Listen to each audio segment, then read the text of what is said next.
Hermanos, que el Señor les bendiga en esta oportunidad. Damos gracias a Dios porque podemos platicar de su palabra y hablarla con usted.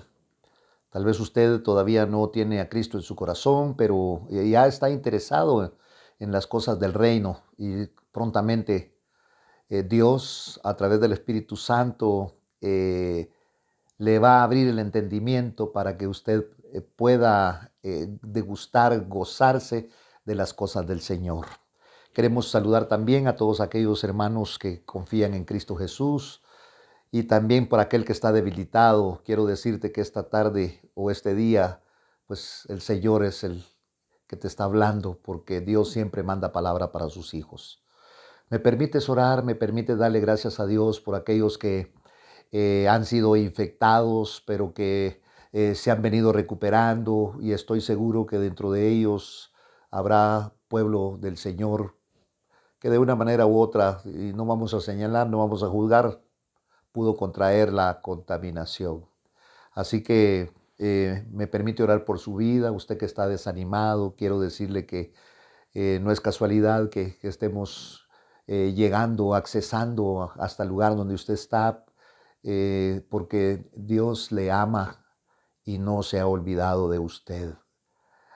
Prontamente usted verá la mano del Señor en cuanto a su vida, por palabra o por hechos. Padre, en el nombre de Jesús, Señor, te damos gracias que nos permitas por este medio llegar a aquellas personas que están necesitadas, aquellas personas que están sedientas, aquellas personas, Señor, que te conocen y aquellas personas, Señor, que están por conocerte. En el nombre de Jesús, te pido por aquel pueblo tuyo, Señor, que está en algún hospital, y también te doy gracias por aquellos hijos tuyos que han salido de esta crisis tan tremenda. La palabra crisis se deriva de una palabra griega que significa juicio. Y pues yo le doy gracias a Dios precisamente por aquellos que se están recuperando, porque ahora tienen un testimonio más grande. Pueden hablar del coronavirus no como un engendro de muerte, sino pueden decir que tú lo venciste. Así que vamos a continuar hablando en esta oportunidad. Estábamos hablando en el capítulo número 29 del segundo libro de Crónicas. Y estábamos hablando de la sucesión de mando de gobierno que hubo en cuanto al reino de Israel. Y precisamente vemos como un rey llamado Ezequías, un joven tal vez con experiencia de guerra, pero no una experiencia como para manejar un gobierno, pero su confianza estaba en el Señor. Y a pesar que su descendencia era una descendencia inclinada al paganismo, realmente a la idolatría, él indagó, se investigó y quiso ser como su padre David. Y quiero ver, dice en el versículo número 2, para introducirnos, mire qué precioso, porque hizo lo recto ante los ojos del Señor, de acuerdo o conforme a lo que su padre David había hecho. Eso significa que obedeció a Dios como lo había hecho David, y puso su confianza en el Señor. Al poner su confianza en el Señor, hermano, quiero decirle que es algo maravilloso el Evangelio. Me he visto en serios problemas. No soy un superhombre, soy un hombre común, corriente, como lo es usted y todos los hombres de la tierra, pero he tenido la virtud que el Dios del cielo me ha podido conducir, me ha podido dar de su palabra. Y entonces, oiga, dice la palabra que en el primer año, estoy en el versículo 3 del capítulo 29, por si usted tiene alguna Biblia, quiere seguir la lectura o anota, no sé. En el primer año de su reinado, en el mes primero, abrió Oiga qué interesante. Las puertas de la casa del Señor y las reparó. Esto se llama restauración. Hay algo muy importante en cuanto a la vida del espíritu, porque cuando el ser humano, cuando aquel que es buscado por el Señor y es encontrado, empieza a buscar de las cosas del Señor, pues definitivamente van a venir luchas. Porque acuérdese que cuando nosotros no estamos en el reino de los cielos, estamos inmersos en otro reino, en el reino del mundo, en el reino de la tierra. ¿Y quién es ese gobernante? Ese gobernante se llama Satanás. Y entonces cuando usted, por ejemplo, viene y recibe a Cristo Jesús como Señor y como Salvador de su vida, lo confiesa con su boca, porque con el corazón, dice, se cree para justicia y con la boca se confiesa para salvación. Entonces va a empezar una lucha. Usted dejó un reino y es trasladado a otro reino. Por lo tanto, usted va a tener una lucha. Sus enemigos van a ser muchos. Por eso la Biblia dice que no luchamos contra carne ni contra sangre solamente, sino contra seres espirituales que se alojan en las regiones celestes, seres espirituales de la maldad, gobernadores de tinieblas. Y entonces dice, va a haber una tremenda lucha, pero el Señor está con usted, el Señor está con nosotros. En el primer año de su reinado, en el mes primero, abrió las puertas de la casa del Señor y las reparó. ¿Por qué no puso albergues? ¿Por qué no hizo escuelas? ¿Por qué no fortaleció la milicia? ¿Por qué no creó más fuentes de empleo? Sino que hizo algo ilógico ante los ojos humanos, porque dice que reparó las puertas de la casa del Señor. Eso significa que la puerta de la casa del Señor había estado ahí durante años sin abrirse. Estaba prácticamente, aquello estaba derruido. Entonces, cuando está hablando de restauración, cuando está hablando de reparación, está hablando de restauración. ¿Y qué es la restauración? Un cambio de vida. ¿Por qué? Porque dentro de nosotros hay cosas inmundas, que quién es el que las tiene que sacar es usted. Una señora que vive en su casa, en su cuarto, una familia, sabe de las cosas que no sirven, que están muchas veces en el hogar y que tienen que sacarlas. Entonces lo importante aquí es que no mejoró la condición material de su reino, sino empieza a restaurar la vida espiritual. Y ese es el fracaso de mucha gente. ¿Por qué? Porque primero queremos restaurar la vida material y luego la vida espiritual, pues ahí como vaya cayendo, pongo mi radio, los domingos voy como una bonita religión, voy a encontrar amigos diferentes, pero este hombre, oiga, no mejora la condición material de su reino, sino que restaura la vida espiritual. Qué maravilloso, porque la vida espiritual estaba totalmente abandonada. Israel tenía muchas religiones. Ahora, ¿qué es lo que pretendemos que sea restaurado, por ejemplo, en esta época, en este momento que estamos viviendo? No es cierto que nosotros queremos que haya apertura de los espectáculos públicos, que haya apertura de escenarios deportivos, que hayan aperturas de todo tipo para que haya dónde divertirnos, dónde ir, porque ya no aguantamos la vida que estamos llevando.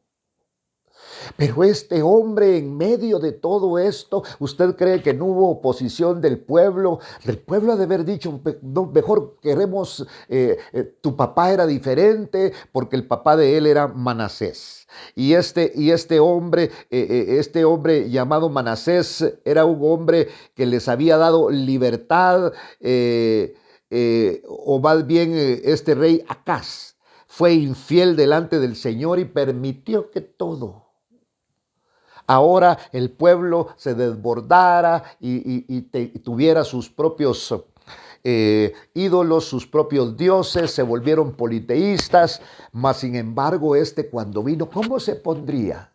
Fíjese que aquí en una oportunidad, por ejemplo, vemos que el pueblo de Israel, cuando caminaba en el desierto, dice que por estar protestando y por estar exponiéndose en contra de lo que Dios mandaba, en su rebeldía, el Señor les mandó serpientes venenosas que los mordían.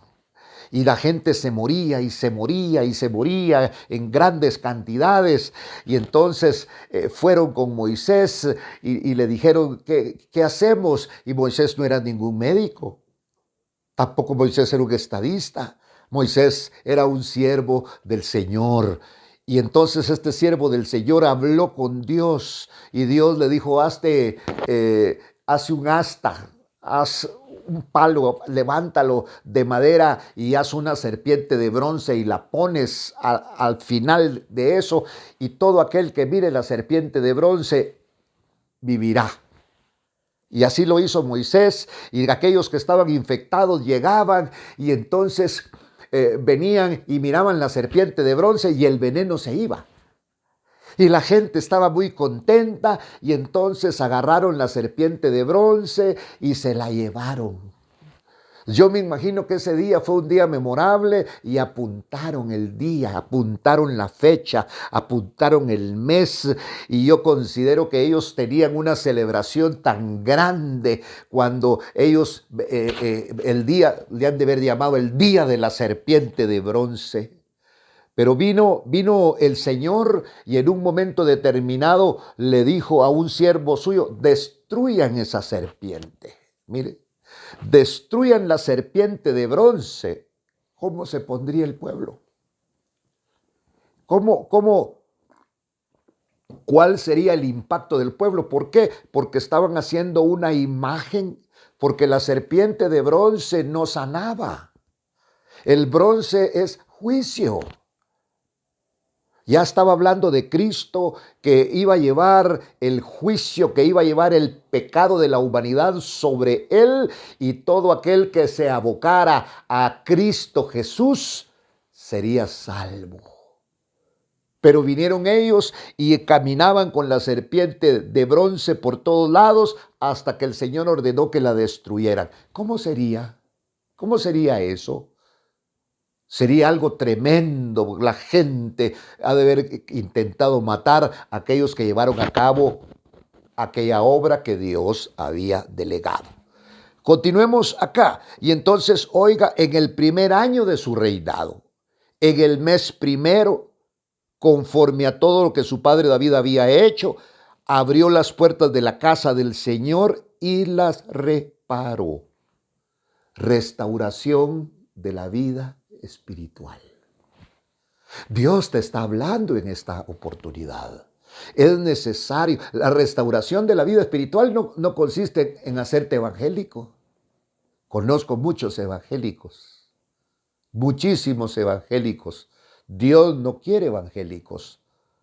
Dios quiere cristianos que obedezcan a su voz, pero que no lo obedezcan por mandato, sino le obedezcan porque le aman. Ahí empieza, ahí está el principio del éxito de tu vida. No es en dar dinero, como dicen muchos. Guárdate tu dinero. No, la salvación no es cosa de dinero. La salvación es cosa de tener fe. Y entonces este hombre no mejoró la condición material de su reino, sino la restauración de la vida espiritual. Eso es lo que quiere el Señor en este momento. ¿Sabe por qué? Porque nosotros mismos hemos entrado a la casa del Señor a pelear, a criticar. No, si ese lugar debía de ser un lugar donde nos amemos, donde nosotros nos alegremos de ver el rostro de otro porque era un perdido igual a nosotros. Pero empezamos a criticar, empezamos a señalar, no, si dentro de una congregación habemos solo gente mala, con el deseo de ya no ser de esa forma, con el deseo ahora de vivir y agradar al Señor. Por eso es que ahora empieza este hombre y hace algo inverosímil. En el pueblo había necesidades económicas, había necesidad de educación, había necesidad de trabajo, habían muchas necesidades y este hombre, oiga, restaura primero la vida espiritual y dice: arreglen la casa del Señor, arreglen las puertas de la casa del Señor. Oiga, y entonces hace venir a los sacerdotes que durante mucho tiempo no habían sido tomados en cuenta, y a los levitas. ¿Quiénes son los levitas? Eran todos los que trabajaban para el Señor, ayuda de los sacerdotes. Los que recogen el papel en una congregación, los que limpian las sillas, los que llevan un vaso de agua, los que sacan los papeles de los baños, son los que no predican, son los que no figuran, son los levitas, son aquellos que están tan agradecidos que hacen una tarea que tal vez ninguno quiere hacerlo. No porque realmente merezcamos nosotros, no, sino por la misericordia del Señor. Y entonces hizo venir a los sacerdotes y a los levitas y los reunió en la plaza oriental. Mire, porque iba a haber restauración de la palabra. Y cuando hay restauración de la palabra, hay alabanza, hay adoración. Ahora tienen que estarle diciendo a la gente: cante. No, esa no la canto porque no me gusta. No, si la adoración es para el Señor, no es para levantar artistas, no es un desfile de modas, no es para que los que cantan, los que sirven, los de la música, los de la alabanza en las iglesias se pavoneen, ni para que pidan autógrafos. Es para la gloria y para la honra del Dios del cielo. ¿Sabe cuándo un ministro, sabe cuándo un servidor de Dios va creciendo? No va creciendo porque sepa la Biblia de memoria, como hay algunos, porque sepa un montón de versículos. Cuando usted va creciendo, es cuando usted se va escondiendo, es cuando usted va desapareciendo, es cuando usted realmente no quiere alabanza, cuando usted no quiere gloria, porque toda la gloria y toda la honra es para el Señor. Así como dijo Juan el Bautista, cuando vio a Jesús y dijo: he ahí el Cordero de Dios, Él es el que quita el pecado del mundo. ¿Y tú quién eres? Yo solamente soy una caña sacudida por el viento.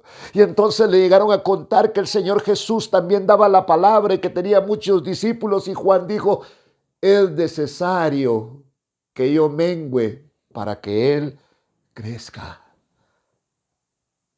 Tiene que crecer el Señor en nosotros. Y entonces, oiga, porque cuando no crece el Señor en nosotros, ¿sabe qué pasa?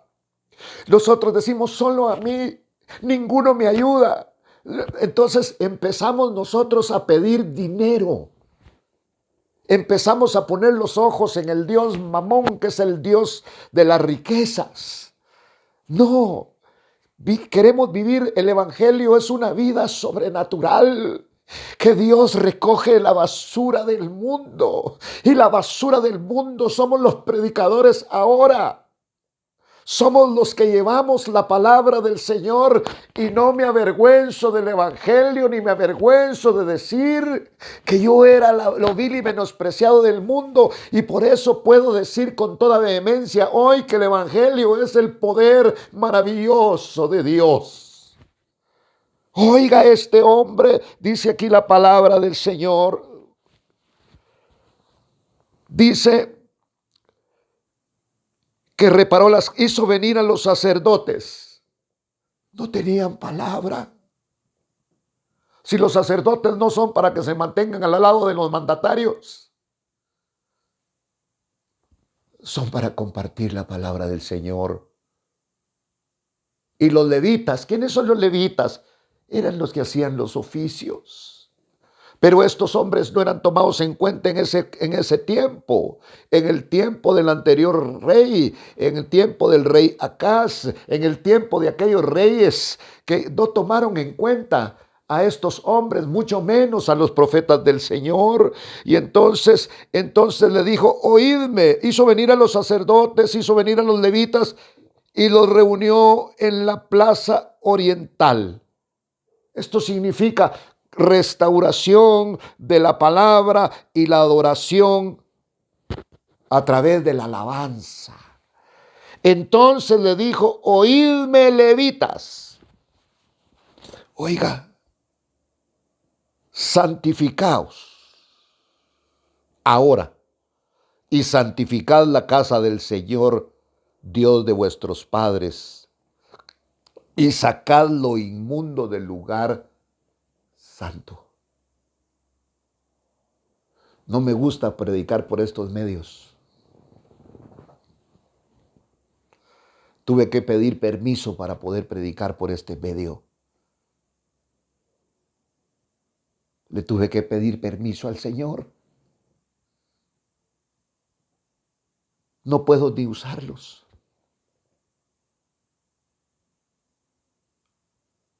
No puedo meterme en las redes sociales.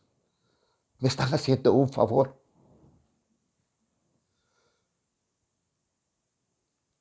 Porque en estos medios hay memes, hay chistes, hay prostitutas, hay homosexuales, hay de todo. Y el Señor sabe que dijo un día, iba feliz para el templo, porque él tenía deseos de tener comunión con Dios, con su Padre. Tenía deseos de orar. Y cuando llegó, vio que estaban los cambistas, vio que estaban vendiendo palomas, vio que estaban vendiendo ovejas, vio que hacían sencillo, porque querían dar la fichita más chiquita. Y el Señor los vio y le dio vuelta a todas esas mesas que habían ahí. Hizo un látigo, un cincho, y les golpeó. Y dijo, porque la casa de mi Padre, casa de oración es, y ustedes la han hecho una cueva de ladrones. Pero Dios me ha dado permiso, por un tiempo, no sé por cuánto tiempo, de poder compartir la palabra por este medio. Pero vuelvo al tema. Y entonces le dijo, oídme levitas. No le habló al pueblo, a los servidores del Señor. Amigo, hermano querido, ¿dónde está tu guitarra? Este es tiempo de pedirle música al Señor y componer música. Esa música no le va a gustar al mundo y tal vez no le va a gustar a los pastores, pero es una música que Dios te va a dar, porque no es para todos, es para ti, para que lo alabes a Él. Llamó a los levitas, llamó a los trabajadores del Señor, a los diáconos, a los servidores, a ellos los llamó, a los levitas. Y le dijo a los levitas, oídme levitas, santificaos ahora. Mire, consagraos, apártense y dedíquense ahora a Dios. Palabras de este rey Ezequías. Santificaos ahora y santificad el lugar santo. Mire. Y todo lo que había ahí lo sacaron al atrio. Ya se imagina cuánta basura encontraron ahí. Tenían años de no abrir el templo. Y entraron. Todo el polvo que habría, la basura. Usted sabe que cuando uno no entra a un lugar y lo cierra se va deteriorando. Y entonces sacaron todo lo inmundo, dice que lo sacaron y lo pusieron en un lugar que se llamaba el torrente de Cedrón. Mire, pero no bastaba con corregir lo exterior. Por eso el Señor, por eso el Señor no compartía con aquellos doctores de la ley, porque sabían de la palabra. Yo conozco hombres que saben mucho de la palabra del Señor, pero el Señor les decía, oigan lo que ellos dicen, pero no hagan lo que ellos hacen, porque tenían la palabra en la boca, pero no estaba en su corazón, y por eso había que restaurar la vida, había que restaurar el culto al Señor. Y le dijo, santificaos ahora y santificad la casa del Señor. Oiga, santificarla. Había Dios te está hablando. Hay que santificar la casa. No, no es el templo. Si lo podemos mantener limpio, mantengámoslo. Pero la casa del Señor eres tú. Ahí es donde Él vive. Ahí donde le metemos a la casa del Señor de todo. Donde nos reímos de los chistes burdos y absurdos. Donde nos reímos de los memes y nosotros mismos los buscamos. Por eso, oiga, dice, parece un comentario, parece una plática, una prédica un poquito legalista, pero no estoy hablando de eso. Tú eres un vaso de honra, tú eres un vaso de oro para el Señor, que el Señor ha apartado para sí, y no puedes estar en todos lados porque Dios te ha apartado para Él. Es un privilegio, ¿ah? Es un privilegio. ¿No será que tú tienes banderines? ¿No sé que tú tienes trofeos? ¿No será que tú tienes algo y dices, fulano de tal me lo firmó? Pero Dios te está pidiendo algo y te está pidiendo que te apartes. Este es un momento de apartamiento. Queremos que se nos abran los espectáculos, que se nos abra todo. No, ¿sabes qué quiere el Señor? Que nos arrepintamos y que nos volvamos a Él. El evangelio no es sin reírse, no es sin moverse, no. Somos la gente más alegre del mundo porque cada vez, aunque comas el producto de la tierra, aunque comas frijolitos, aunque comas tortilla con aguacate, que es lo que acostumbramos a comer aquí en Guatemala, damos gracias a Dios y somos familias agradecidas. No nos estamos quejando en este momento, sino le estamos dando gracias al Señor porque nos sigue hablando y porque su palabra se está cumpliendo. Y los que nos antecedieron, los que nos enseñaron en la palabra, los que nos enseñaron este evangelio, es verdad. No nos engañaron, no fue dinero el que nos pidieron, nos dieron la palabra del Señor, nos dieron lo sano. Volvámonos a los caminos antiguos. No es el modernismo, no, los caminos antiguos. La palabra de Dios es muy anticuada y por eso hoy puedes ver de medios sofisticados con los que se predica el evangelio, con gorras, con rotos. No, la ropa tal vez no tiene que ver, porque Juan el Bautista, si vamos a gente que no se vestía bien, pues ahí está Juan el Bautista. Pero Juan el Bautista llevaba una vida paralela a su vestimenta. Hoy